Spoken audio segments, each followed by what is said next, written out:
Невропатолог по внешнему осмотру ставит диагноз внутричерепное давление. По УЗИ такого диагноза нет. Педиатр также видит эти венки на голове. При этом невропатолог назначает сосудистые препараты, а педиатр витамины. Кому из них можно доверять и какое лечение все-таки лучше?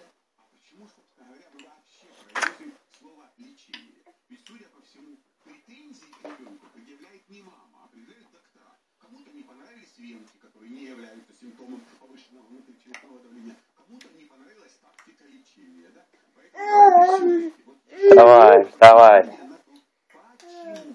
Почему мы вообще эту тему обсуждаем? Прежде всего потому, что у нас есть, мы во многих передачах об этом говорили, национальный спорт.